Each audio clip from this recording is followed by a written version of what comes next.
Tonight, the battle over deportation. The president of El Salvador refusing to release a Maryland father sent to that notorious prison, despite the Supreme Court ordering the Trump administration to facilitate his return. The White House now arguing his deportation was not a mistake. Plus, another Columbia University student detained. Meanwhile, Harvard University rejecting the Trump administration's demands amid threats to cut funding. The man accused of torching the home of Pennsylvania Governor Shapiro arraigned the striking new images of the damage inside his home. Plus, what we're learning about the suspect's online behavior. Also, the man arrested at United Healthcare's headquarters months after the CEO was killed. What we're learning. The mounting confusion over what's next in the president's trade war. I'm a very flexible person. I don't change my mind, but I'm flexible. Will smartphones and other electronics be exempt? The chopper company behind the fatal crash in the Hudson River closed as more questions arise about the safety of air tours. The FDA warning about a counterfeit version of the popular weight loss drug Ozempic, what you may need to check to stay safe. And the good news, we'll introduce you to the all-female star-studded crew that launched into space and the history books today. This is NBC Nightly News with Lester Holt. Good evening and welcome. A key ally in the Trump administration's mass deportation plan today inserted himself in a growing legal standoff over the fate of a man the Justice Department has said was mistakenly deported from the United States.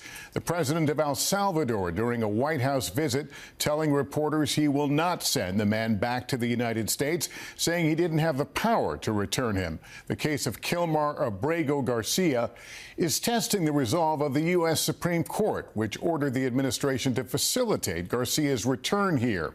The White House balking as it clings to a narrow interpretation of that order. The White House says Garcia is a gang member, though he has not been criminally charged in either country. And now the administration is arguing his deportation was not a mistake after all. Gabe Gutierrez reports. Today, President Trump welcoming the leader of El Salvador, Nayib Bukele, to the Oval Office. We have millions of people that should not be in this country. President Bukele has taken in alleged gang members deported from the U.S. and posted videos of their arrivals at a notorious prison. Among them, Kilmar Abrego Garcia, a father of three with a work permit in Maryland. A Justice Department prosecutor had said he was deported due to an administrative error. Bukele now says he won't send Abrego Garcia back. How can I smuggle a terrorist into the United States? I don't have the power to return him to the United States. The White House now argues he was not mistakenly deported. He's an illegal alien from El Salvador. Where was he sent? To El Salvador. The Trump administration says Abrego Garcia is a member of MS-13, a violent gang the White House has designated as a foreign terrorist organization. His family denies it, and he's never been charged criminally in the U.S. or El Salvador. President Trump, bring Kilmar home now. Late last week, the Supreme Court ordered the Trump administration to facilitate his return to the U.S. That's the order. The order is bring him back. But the White House doesn't see it that way. It's interpreting facilitate to mean there's no need for the U.S. to initiate his return, only help if El Salvador decides to do so. This is international matters, foreign affairs. If they wanted to return him, we would facilitate it, meaning provide a plane. President Trump also says the Attorney General is looking into whether the law allows deporting U.S. citizens to El Salvador if they were violent. I don't know what the laws are. We always have to obey the laws, but we also have homegrown criminals. I'm all for it because we can do things with the president for less money and have great security. Meanwhile, another Columbia University student involved in anti-Israel campus protests has been arrested and detained, according to his lawyer. Mohsen Madawi is a lawful permanent resident, his attorney says, who was arrested at his naturalization interview in Vermont. And Gabe, lawyers for that Columbia student are already fighting his detention. Yes, Lester, and today a federal judge temporarily blocked the student's removal. The incident comes amid a widening crackdown on foreign students who've protested on campus and who the Trump administration has accused of supporting terrorists and anti-Semitism. Lester? Gabe Gutierrez, thank you. Tonight, Harvard University is rejecting demands from the federal government that it make sweeping changes to everything from admissions to leadership to governance, or risk losing $9 billion in federal funding. Stephanie Goss joins us now. Stephanie, what is the government actually demanding of Harvard? They're asking Harvard to change its admissions, its hiring practices, and its academic programs. But tonight, Harvard says it is not going to do it. Posting on X, the university will not surrender its independence or relinquish its constitutional rights. Neither Harvard nor any other private university can allow itself to be taken over by the federal government. The school received a letter sent by multiple federal agencies late Friday with a long list of demands. Among them, Harvard has to eliminate DEI programs on campus and hire an independent third party to address alleged anti-Semitism at the school and ensure there is viewpoint diversity on campus, or risk losing all that funding. The federal government accuses Harvard of not living up to its civil rights obligations, while Harvard calls these demands unconstitutional. Moments ago, the White House responded saying it will not use taxpayer dollars to fund what it calls Harvard's support of dangerous racial discrimination, Lester. Okay, Stephanie, thank you. We turn now to Pennsylvania, where the suspect in the shocking arson attack at Governor Shapiro's residence appeared in court just moments ago. Here's Shaquille Brewster. Tonight, the man who police say tried to kill Pennsylvania Governor Josh Shapiro denied bail and facing charges including terrorism, attempted homicide, and arson. The fire chief crediting a set of closed doors for protecting Shapiro and his family. If that door wasn't closed, the fire would have spread and would have definitely put the governor at even greater risk. According to court documents, 38-year-old Cody Bomber, who admitted to harboring hatred toward Shapiro, walked for an hour early Sunday morning from his home to the governor's residence. Police say surveillance video showed Bomber climbing over that outside fence wearing a black jacket, black boots with a small bag. A police affidavit saying Bomber used a hammer to break multiple windows. Throwing a Molotov cocktail made from beer bottles into the governor's home, Bomber then entering the residence through a broken window, deploying another device inside the dining room. That's when police say Bomber kicked a door open to escape, climbing back over the fence and running away within minutes. Imagine where that smoke staining is, fire licking out of those windows, going 15, 20, 30 feet into the air. Just a very angry fire. Bomber turned himself in on Sunday, investigators saying he told them if he encountered the governor, he would have beaten him with his hammer. The suspect was previously charged with assault in a 2023 case that's still open. His mother telling the Associated Press she tried to get him assistance for mental health issues, but in today's hearing, Bomber denied suffering from mental illness. On social media, Bomber shared anti-government views, writing in one recent post, Biden supporters shouldn't exist. The FBI now assisting in the investigation as President Trump weighed in. The attacker was not a fan of Trump. The attacker basically wasn't a fan of anybody. It's probably just a whack job. And certainly a thing like that cannot be allowed to happen. Today, the governor, who hosted a Passover Seder just hours before the attack, again thanked first responders. This kind of violence is becoming far too common in our society. And I don't give a damn if it's coming from one particular side or the other. We have to be better than this. Shaq, what more do we know about the security breach that took place? Well, Lester, investigators say troopers who were stationed here knew that someone had breached the property. In fact, they were looking for him as the fire was being set. And while they don't know how long Bomber was here on the property, they say that it was just a matter of minutes that the entire attack went on. Lester? Shaq Brewster tonight. Thank you. Turning now to a developing story out of Minnesota. Police say a person has been arrested just outside the United Healthcare campus just months after United Healthcare CEO Brian Thompson was shot to death here in New York City. NBC's Rahema Ellis joins us now with the latest. Rahema, what are you finding out about this incident? Well, Lester, police are telling NBC News tonight the man arrested is known to local law enforcement. The information is just coming in, but here's what we know so far. Police say the man was apprehended just outside United Healthcare campus in Hopkins, Minnesota.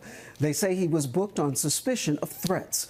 At this point, no word on whether there is a connection to United Healthcare CEO Brian Thompson's murder back in December here in New York City.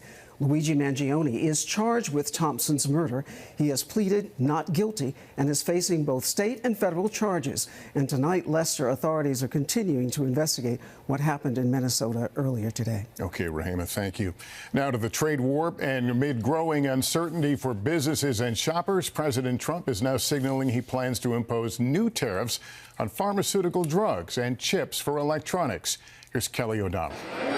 As markets and manufacturers brace for more turbulence, what looked like a reprieve from some tariffs is now being cast by the White House as a reclassification. I don't want to hurt anybody, but the end result is we're going to get to the position of greatness for our country. The White House had announced this weekend that consumer electronics, from smartphones to flat screens, as well as semiconductor components, would be exempt from reciprocal tariffs. But then officials said those goods would face a different category of tariffs under an authority linked to national security. Pressed about exemptions for cell phones, the president kept his options open. Look, I'm a very flexible person. I don't change my mind, but I'm flexible. Today, the White House says despite the appearance of whiplash, there is no mixed message. I think that it all has been very carefully designed and makes a good deal of sense. Shoppers, wary that tariffs could drive up prices, are weighing when to buy. I would definitely do everything now. Anything that I would purchase right now would be a new phone, new television, mainly electronics. I didn't really think I needed an upgrade. Again, with the uncertainty of these tariffs and the way the economy is moving, I'd rather just keep the $2,800 that I spent on the laptop. With most toys produced in China facing the steepest of tariffs, some small business owners say swings in tariff policy are not child's play for their bottom line. Uncertainty is not a way to run a business, and uncertainty certainly is not a way to run a government. One rationale for these tariffs is to bring manufacturing back here. Today, the White House touted a move by tech company NVIDIA, which pledged to make its AI supercomputers inside the U.S. for the first time. Lester? Kelly O'Donnell, thanks. Tonight, 12 million people are at risk for severe weather across the country, across the Ohio Valley and mid-Atlantic sections. Washington, D.C., Richmond, and Lexington, Kentucky are on alert for possible tornadoes. Damaging wind gusts and hail storms are expected to last throughout the evening. NTSB investigators are still on the scene of that deadly New York City helicopter crash, as more are raising questions about the safety of air tours. Erin McLaughlin has more. Tonight on New York's Hudson River, divers scour the riverbed for the helicopter's rotor, which separated from the chopper during the crash. A critical clue as to why the 21-year-old tourist helicopter went down, seemingly without warning, killing everyone on board, including the pilot and a family of 5 here on a birthday trip from Spain. They left without suffering, and they left with a smile on their faces. And that's important for us. Late Sunday, the FAA announced the company involved, New York Helicopter Tours, shut down their operations. Their license and safety record under review, the FAA says. The shutdown amidst growing calls for greater industry scrutiny as helicopter tours continued today over New York City. The NTSB told NBC News in the past 30 years they've investigated more than 100 air tour accidents nationwide. For flights, there's a higher level of safety than for these tours. That's got to change. Prior to the shutdown announcement, New York Helicopter Tours released a statement, writing they are profoundly saddened by the devastating crash, adding they are fully cooperating with the FAA and NTSB investigations. Meanwhile, investigators are at the site of a twin-engine plane crash in upstate New York. All 6 on board died, including 2022 NCAA Woman of the Year Corinna Groff, her family, and her boyfriend James Santoro. We want to make sure we're investigating every possible aspect of this incident. Today, Santoro's father said they were on their way to celebrate Groff's 25th birthday. You know, they were exceptional individuals because of who they were and how they treated others. Investigators say there was no flight data recorder on board that helicopter. Part of the reason why it's so important they find the missing rotor. Lester. Erin McLaughlin, thank you. In 60 seconds, the new warning about counterfeit Ozempic. Hundreds of units of the drug seized in the U.S. following reports it could pose a safety risk. What to check if you're using it next. Tonight, the FDA is warning patients about fake Ozempic drugs, which could pose a safety risk. Ann Thompson is here with the very latest. Ann, what are you hearing about the risk? Well, Lester, the risk involves these fake versions of Ozempic, the popular diabetes drug. The FDA says it has seized several hundred units, specifically of 1 milligram injections. Now, the counterfeit products have both the lot number PAR 0362 and a serial number that starts with 517-46517. The FDA says these fakes are being sold outside the authorized supply chain of Ozempic's maker, Novo Nordisk. The suspicion is they got into the market via unauthorized distributors or resellers. The FDA reminds consumers to only get Ozempic with a valid prescription through state-licensed pharmacies. But if you've got it, check those labels. Okay, and thank you very much. When we come back, first-time home buyers are now older than ever before. How soaring house prices are pushing the American dream further out of reach, and what to do if you're hoping to buy in our series, Priced Out. Next. The dream of home ownership is becoming increasingly elusive as the age of first-time home buyers is now at a record high. Younger Americans are simply getting priced out. Christine Romans explains. Ready to see the house? Yeah. At the age of 37, Hanmi Lee is in the market now to buy her first home. She's in the suburbs of Philadelphia with her husband David and their 7-year-old daughter Luna. Their homeownership dreams delayed. Did you ever think you guys would be in your 30s and still renting? I definitely took my time to think about buying a house, and then now I'm just regretting waiting. For younger Americans, home ownership is increasingly out of reach.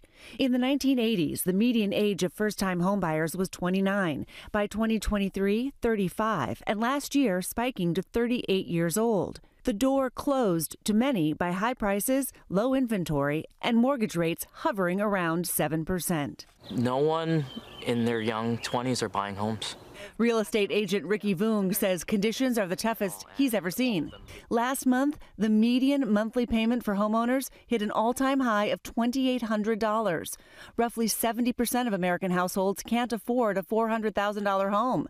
The national median sales price, almost $420,000. So over here is our dining area, but it's limited. We're limited on space. Hanmi, who works in insurance, and David, a police officer, have outgrown the 2-bedroom townhome they currently rent.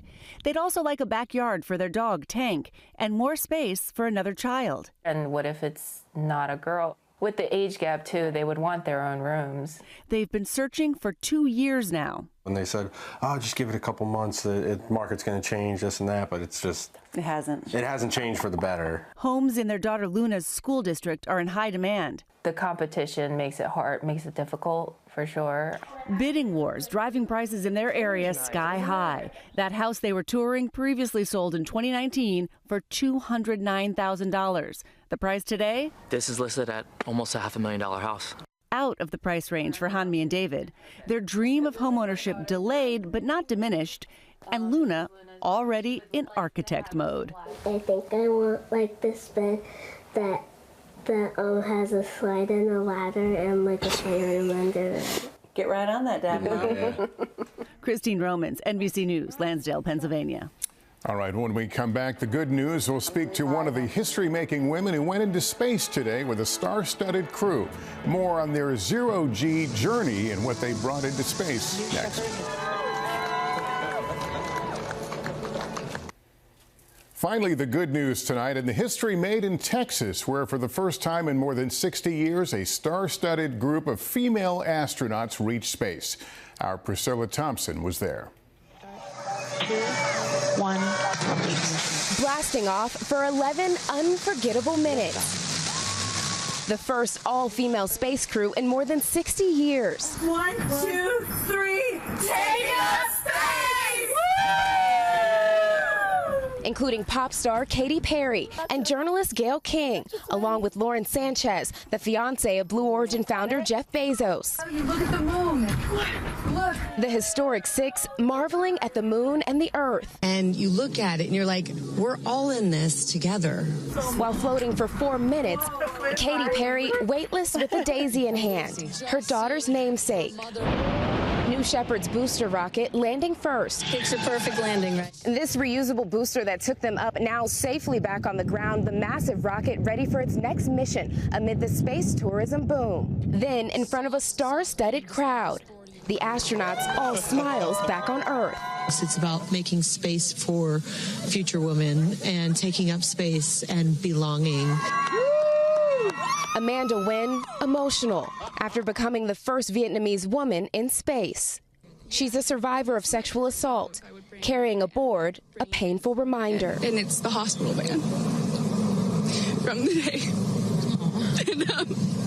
For anyone who's ever had to struggle through life circumstances that weren't their choice, I want you to know that you will make it through.